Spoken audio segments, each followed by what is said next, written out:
Hello and welcome to regular guide. इस video में हम देखने वाले हैं डेटाबेस फंक्शंस। डेटाबेस फंक्शंस में हम देखेंगे डीसम फंक्शन और उसी डीसम फंक्शन के बेस पे आप D count, D average, D max, D mean function use कर सकते हो। तो सबसे पहले हम समझ लेते हैं कि डेटाबेस फंक्शन होते कौन से हैं। तो इसके लिए हम जाते हैं फार्मूला टैब में और फार्मूला टैब में इंसर्ट फंक्शन पे हम क्लिक करते हैं तो इंसर्ट फंक्शन का डायलॉग बॉक्स ओपन हो जाएगा। हम चाहें तो यहाँ एफ पे भी क्लिक करके यह डायलॉग बॉक्स ओपन कर सकते हैं और यहाँ से हम सेलेक्ट करेंगे डेटाबेस। ठीक है, तो डेटाबेस हमने ऑलरेडी सेलेक्ट किया हुआ है। अब यहाँ पे आप देख सकते हो जो भी फंक्शन हमें दिखाई देंगे वो सारे डेटाबेस फंक्शन हैं। D average, D count, D sum, D max, D mean, D product, D get, ये सारे हमारे डेटाबेस फंक्शन हैं। तो ये हुए हमारे डेटाबेस फंक्शन। अब डेटाबेस फंक्शन को यूज करने के लिए, इंसर्ट करने के लिए हमारे पास कुछ शर्तें होती हैं जिनको हमें फुलफिल करना होता है, अदरवाइज हम डेटाबेस फंक्शन इंसर्ट नहीं कर पाएंगे। वो शर्तें क्या होती है? पहला जो शर्त होता है वो होता है कि जो हमारा डेटाबेस होना चाहिए वह एक लिस्ट फॉर्मेट में होना चाहिए, एक टेबलर फॉर्मेट में होना चाहिए। इसका मतलब क्या है? जैसे आप देख रहे हो जो डेटा हमने लिया हुआ है, यहाँ पे सेल्स रिप्रेजेंटेटिव, लोकेशन और टोटल सेल दिया गया। इसमें दिया गया है कौन सा सेल्स रिप्रेजेंटेटिव किस लोकेशन पे कितने का सेल करता है। ठीक है, यहाँ पे एक चीज़ और देख रहे हो कि यहाँ पे 3 कॉलम है और तीनों कॉलम के लिए हमने एक क्लियर हेडिंग दे रखा है। तो जो भी आपका डेटाबेस होगा उसमें क्लियर कॉलम हेडिंग होनी चाहिए, पहली बात तो ये। दूसरी बात, आपके डेटाबेस में कोई भी ब्लैंक रो या ब्लैंक कॉलम नहीं होना चाहिए। ये दो शर्तें हो गई आपके डेटाबेस के लिए। ठीक है, दूसरी शर्त होती है कि आपको अलग से क्राइटेरिया रेंज क्रिएट करना होता है। जैसे आप देख रहे हो, अगर हमारा क्राइटेरिया है हमें सम कैलकुलेट करना है, सम, एवरेज, ये सब सारे फंक्शन हमने पीछे के लेक्चर्स में देखा है, सम इफ भी देखा है, सम इफ्स भी देखा है, लेकिन डेटाबेस फंक्शन उनसे अलग कैसे है वो भी हम डिस्कस करेंगे। तो वहाँ पे क्या होता था, क्राइटेरिया हम या तो सम इफ का यूज किया हमने, सम इफ्स का यूज किया, वहाँ पे क्राइटेरिया हम क्या करते थे, फार्मूला के अंदर दे देते थे, मैन्युअली इनपुट कर देते थे। जो हमारा क्राइटेरिया रेंज होता था उसको हम सेलेक्ट कर लेते थे, जो हमारा डेटा होता था उसी में से। लेकिन यहाँ पे हमें अलग से क्राइटेरिया रेंज क्रिएट करना होता। अभी इंसर्ट करेंगे तो समझ में आएगा। अलग से हमें क्राइटेरिया रेंज इंसर्ट करना होता है। जैसे अगर हमारा क्राइटेरिया लोकेशन है तो हमें अलग से एक रेंज यहाँ पे क्रिएट करना होगा, जैसे हमने यहाँ पे क्रिएट किया हुआ है। यह दो शर्तें होती हैं जिनको हमें पूरा करना होता है डेटाबेस फंक्शन यूज करने के लिए। अब जैसे हमें देखना है डी सम फंक्शन। ठीक है, हम ये समझ लेते हैं कि यह जो डेटाबेस फंक्शन है बाकी के फंक्शन से अलग कैसे होता है। डी सम का काम क्या होता है? सम कैलकुलेट करना होता है, उसके पहले डी लगा हुआ है। तो सम कैलकुलेट करने के लिए हमारे पास सम फंक्शन है, सम इफ है, सम इफ्स है। 3 फंक्शन हमने ऑलरेडी डिस्कस किया हुआ है। लेकिन जब इतने सारे फंक्शन है तो डी सम फंक्शन का यूज हम कब करते हैं और यह कैसे अलग है ये हम समझ लेते हैं। जैसे देखो, किसी भी रेंज ऑफ सेल्स का हमें यदि सम कैलकुलेट करना है, सम फंक्शन का यूज कर लेंगे। दूसरी चीज, यदि हमारे पास एक कंडीशन हो, सम कैलकुलेट करना हो लेकिन हमारे पास एक क्राइटेरिया हो, तो उस केस में हम सम इफ का यूज करते हैं। हमें सम कैलकुलेट करना हो लेकिन हमारे पास एक से ज़्यादा क्राइटेरिया हो, तो उस केस में हम सम इफ्स का यूज करते हैं। अब डी सम का यूज हम कब करते हैं? जब हमारे पास एक से ज़्यादा क्राइटेरिया हो, या एक क्राइटेरिया हो या एक से ज़्यादा क्राइटेरिया हो, और वह जो हमारा क्राइटेरिया हो वह एक ही रेंज में हो। समझिएगा बात को, वह जो हमारा क्राइटेरिया हो वह एक ही रेंज में हो। सम इफ्स के केस में क्या था कि जो हमारा क्राइटेरिया था, एक से ज़्यादा क्राइटेरिया तो हो सकते हैं लेकिन हमारा जो क्राइटेरिया रेंज होगा वह अलग अलग होगा। जैसे कि एग्जाम्पल से हम इसको समझते हैं। जैसे हमें यहाँ पे सम कैलकुलेट करना है लखनऊ और कानपुर रीजन का। ठीक है, तो हमारे पास जो क्राइटेरिया हो गए, दो हो गए। पहला क्राइटेरिया हो गया लखनऊ, दूसरा हो गया कानपुर। चलिए हम सम इफ्स फंक्शन का यूज करके सम कैलकुलेट करते हैं, फिर देखते हैं हमारा रिजल्ट क्या आता है। तो हम यहाँ पे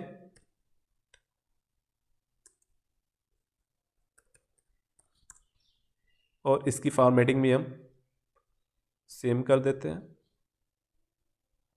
ठीक है, और हमें यहाँ पे रिजल्ट चाहिए तो इसका भी फॉर्मेट हम चेंज कर देते हैं।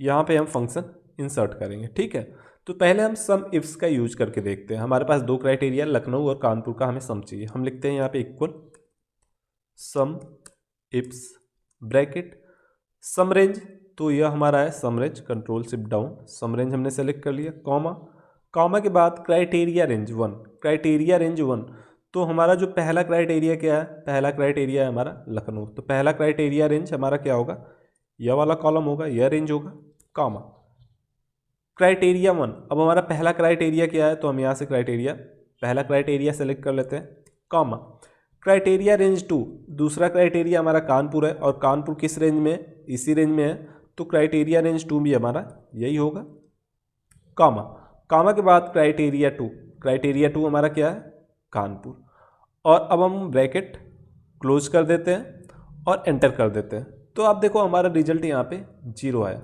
मतलब जब हमारे पास एक से ज़्यादा क्राइटेरिया हो और जो क्राइटेरिया हमारे हो वो एक ही रेंज में हो, उस केस में हम सम इफ्स का यूज नहीं कर सकते हैं। तो अब हम यहाँ पे यूज करने वाले हैं डी सम का, यहाँ पे हमें यूज करना पड़ेगा डी सम फंक्शन का। तो चलिए हम इसको डिलीट कर देते हैं और यहाँ पे हम डी सम फंक्शन इंसर्ट करते हैं। हम यहाँ पे लिखेंगे इक्वल डी सम, ब्रैकेट, ब्रैकेट के अंदर डेटाबेस, हमारा डेटाबेस जो है वो कौन सा है, यही हमारा डेटाबेस है। डेटाबेस का मतलब जो हमारा डेटा है, तो हम इसको सेलेक्ट कर लेते हैं, control shift down, control shift right arrow, comma comma के बाद फील्ड। अब यदि फील्ड आपको नहीं समझ में आता है, कोई भी आपको आर्गुमेंट समझ नहीं आता है, तो आप क्या करोगे, F(x) पे क्लिक करोगे, फंक्शन आर्गुमेंट बॉक्स ओपन हो जाएगा। तो हम F(x) पे क्लिक करते हैं तो फंक्शन आर्गुमेंट बॉक्स ओपन हो गया। पहला हमारा आर्गुमेंट था डेटाबेस, तो डेटाबेस हमने सेलेक्ट कर लिया। फील्ड, अब फील्ड हमारा क्या होगा, हम इसको सेलेक्ट करते हैं तो हम यहाँ पे पढ़ सकते हैं, is either the label of the column in double quotation mark or a number that represents the column's position in the list. ठीक है, इसका मतलब क्या है, या तो हम डबल कोटेशन मार्क में, ठीक है, या तो हम डबल कोटेशन मार्क में इसका वह फील्ड जिसका हमें सम चाहिए उसके हेडिंग को लिख सकते हैं। जैसे हमें इस कॉलम का सम चाहिए, तो इसका जो कॉलम हेडिंग है टोटल सेल, तो हम यहाँ पे लिख सकते हैं टोटल सेल। याद रहे स्पेलिंग मिसमैच नहीं करना चाहिए। और अब आ जाते हैं क्राइटेरिया में। अब एक चीज़ देखो, यहाँ पे जब हम फंक्शन आर्गुमेंट बॉक्स ओपन करके कोई भी टेक्स्ट या कोई भी स्पेशल कैरेक्टर इनपुट करते हैं, तो वहाँ पे हमें डबल कोटेशन मार्क देने की ज़रूरत नहीं होती है, क्योंकि जैसे ही हम इस रेंज में गए, आप देखो यह टोटल सेल हमने केवल लिखा हुआ था, यह डबल कोटेशन में हो गया। ठीक है, अब क्राइटेरिया, क्राइटेरिया क्या है, is the range of cells that contains the condition you specify. उस रेंज को हमें सेलेक्ट करना है जो कि हमारे कंडीशन को स्पेसिफाई करता है। तो हमारे कंडीशन को स्पेसिफाई करता है वह रेंज कौन सा है, तो रेंज हमने पहले से ही बना रखा है, जो कि हमने पहले आपको बताया कि हमें पहले से ही क्राइटेरिया रेंज डिसाइड करना होता है। तो हम यहाँ पे इसको सेलेक्ट कर लेते हैं।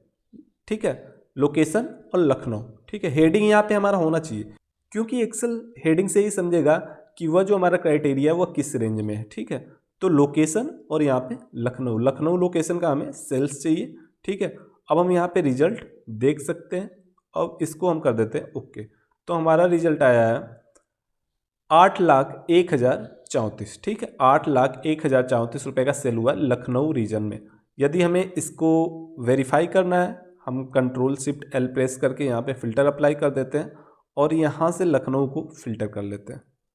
लखनऊ को हमने फिल्टर कर लिया, ओके, और इसको हम सेलेक्ट कर लेते हैं और यहाँ पे हम देख सकते हैं 8 लाख, नीचे हम देख सकते हैं 8,01,034 का सेल हुआ लखनऊ रीजन में। हम इसको कर देते हैं कंट्रोल शिफ्ट एल, यहाँ से फिल्टर हम हटा देते हैं। ठीक है, अब यदि हमें लखनऊ के साथ कानपुर का भी देखना हो तो हमें कुछ नहीं करना है, हम यहाँ पे क्या करेंगे, जो हमारा क्राइटेरिया रेंज है, यह हमारा क्राइटेरिया रेंज है G2 to G3, तो हम यहाँ पे G3 की जगह हम कर देंगे G4। हम कानपुर को भी ले लेते हैं। ठीक है, एंटर कर देते हैं। तो अब देखो यहाँ पे हमें पता चल गया जो टोटल सेल हुआ है लखनऊ और कानपुर रीजन को मिला के वह हुआ है 17,49,138 रुपये का। इसको भी हम वेरीफाई कर लेते हैं फिल्टर लगा के कंट्रोल शिफ्ट एल, और यहाँ से लखनऊ और कानपुर को हम फिल्टर कर लेते हैं, कानपुर लखनऊ, ओके, और इसको हम सेलेक्ट कर लेते हैं। तो यहाँ पे हम देख सकते हैं जो हमें सम दिखाई दे रहा है 17,49,138, और यहाँ पे जो हमारा रिजल्ट आया है 17,49,138। ठीक है, अब यहाँ से हम फिल्टर क्लियर कर देते हैं। अब इसके अलावा हमें ये भी जानना है कि अजय ने लखनऊ रीजन में कितना सेल किया। ठीक है, एक और क्राइटेरिया हम बढ़ा देते हैं, अजय ने लखनऊ रीजन में कितना सेल किया। ठीक है, तो अब हमें क्या करना पड़ेगा, यहाँ पे क्राइटेरिया ऐड करना पड़ेगा। तो हम यहाँ से इसको ही कॉपी कर लेते हैं, Ctrl+C, और यहाँ पे हम इसको कर लेते हैं Ctrl+V। ठीक है, और यहाँ हम फार्मूले को एडिट कर देते हैं। तो यहाँ पे हम कर देते हैं G2 की जगह हम क्या कर देंगे, यहाँ जो क्राइटेरिया हमने ऐड किया है F2 से स्टार्ट हो रहा है, तो हम यहाँ पे कर देते हैं F2। अब हमारा यह पूरा क्राइटेरिया रेंज हो गया। ठीक है, और अब हम कर देते हैं एंटर। अब देखो यहाँ पे जो हमारा रिजल्ट आया है 11,75,386। अब यह 11,75,386 कैसे आया ये भी हम आपको बताते हैं। हम यहाँ पे इसको Ctrl+Shift+L करते हैं और यहाँ से हम पहले कानपुर और लखनऊ का डेटा हम फिल्टर कर लेते हैं। ठीक है, तो कानपुर लखनऊ का डेटा हमने फिल्टर किया तो हम देख सकते हैं यहाँ पे जो टोटल सेल आया 17,49,138, 17,49,138 रुपये का सेल है। लेकिन हमारा जो यहाँ पे रिजल्ट आया है वह क्या आया है 11,75,386। अब यह यहाँ पे रिजल्ट हमारा कम क्यों आया ये भी हम बताते हैं। अब यहाँ पे हम देख सकते हैं कि यदि हम यहाँ से फिल्टर कर दें, यहाँ से अजय कर दें केवल, ठीक है, केवल अजय कर देते हैं, तो यहाँ पे आप देख सकते हो अजय ने लखनऊ में कितने का सेल किया है 2,27,282। इसको हम यहाँ पे लिख लेते हैं 2,27,282। ठीक है, हम यहाँ पे अजय ने लखनऊ रीजन में इतने का सेल किया है। ठीक है, अब यहाँ से फिर से हम क्या करते हैं, फिल्टर क्लियर कर देते हैं।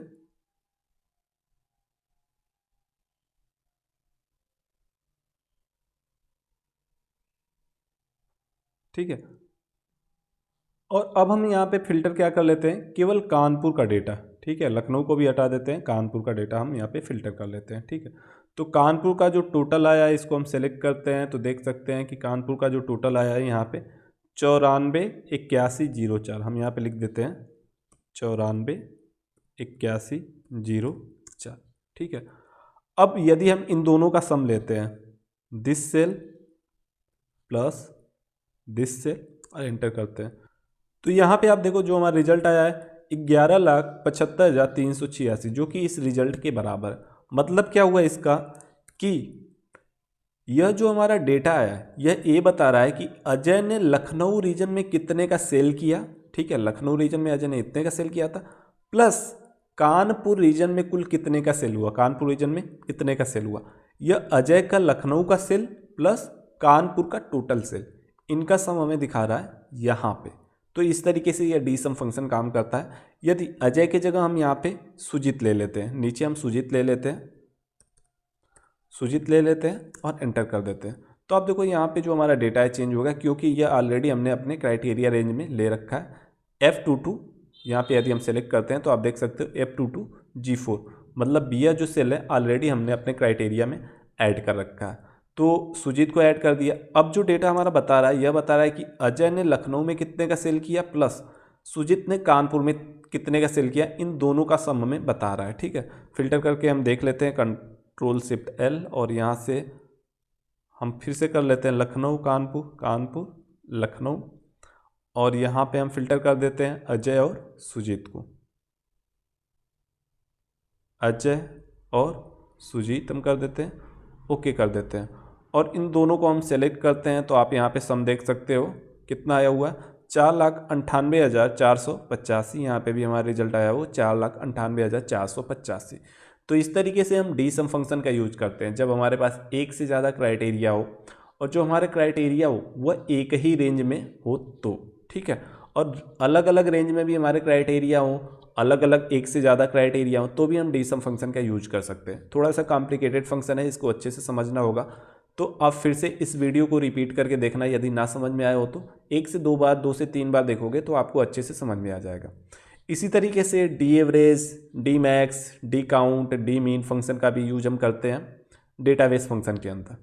इसके आगे के वीडियो में हम देखेंगे डी गेट फंक्शन, जो कि एक डेटाबेस फंक्शन है। इस वीडियो के लिए इतना ही, थैंक यू।